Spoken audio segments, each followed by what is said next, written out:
ฮลโลสบายดีข้าพเจ้าชื่อสมศักดิ์ ดวงมณีมื้อนี้จะมาสอนวิธีการสร้าง Google Drive เนาะ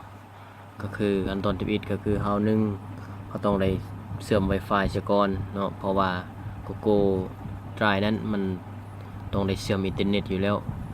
ก็คือ1เนาะวิธีทำอีกก็คือเฮาต้องเข้าไปที่ Google Chrome ไปที่ Google Chrome แล้วเนาะวันนี้เข้าไปที่ Google เขาต้องเอาGoogle www.google.co.th ก็คือแบบเอิ้นว่า Google ไทยเนาะก็คือเอาพิมพ์ไปเลยเนาะ www โอ้ยอันนี้เป็นภาษาลาวเอาเป็นภาษาอังกฤษ www.google.co.th นี่เห็นบ่google.th คลิกเข้าไปเลย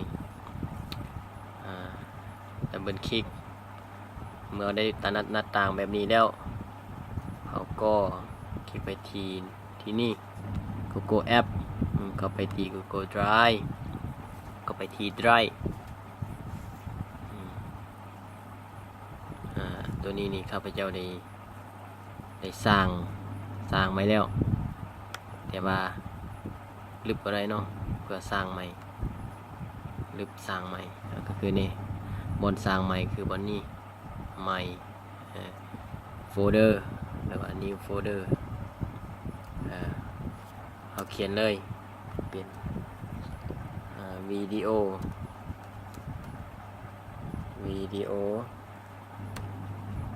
enter เนี่ยเราจะได้แบบนี้หรือว่าเข้าไปที่เจนี่อยากเปลี่ยนสีให้มันเพื่อมาปรับความงามมันเนาะนี่เข้าไปนี่วันนี้ดับเบิลคลิกเข้าไปที่วิดีโอหลังจากนั้นคลิกขวาแล้วก็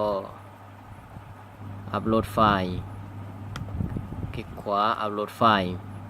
ตัวนี้ครับเจ้าได้เซฟไป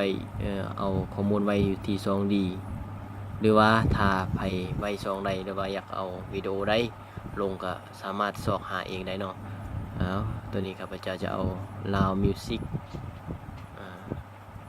เอา Loud Music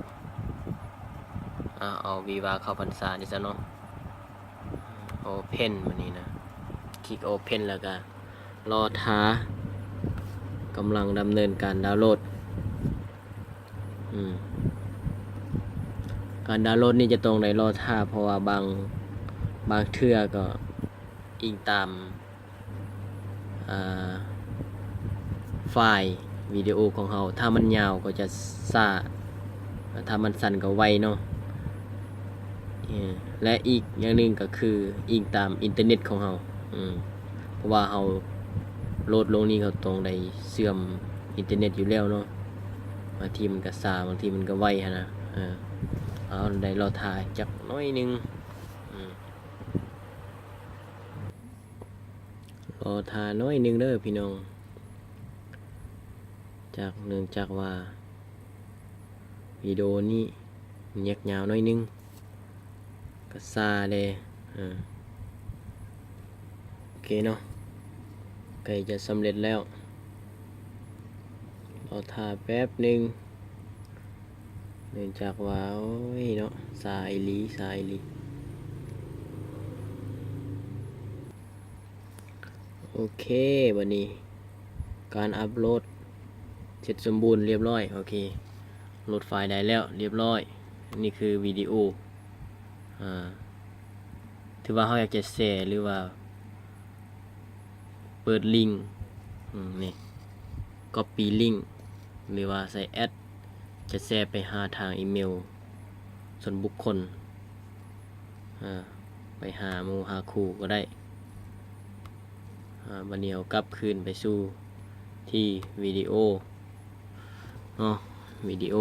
ก็คือนี่แอดหา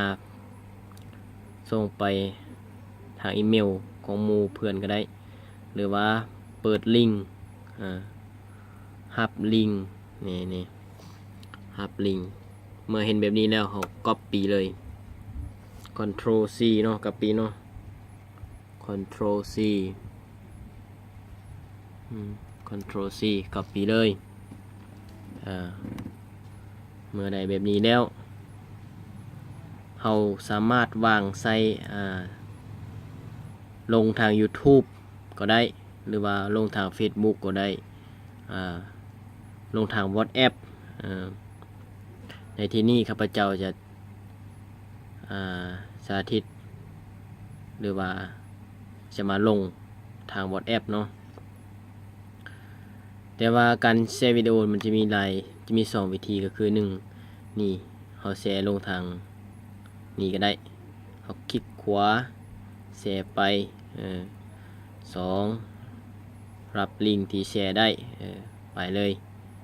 เมื่อกี้สาธิตเราได้ก๊อปลิงก์ไว้เรียบร้อยแล้วเอาถือว่าการ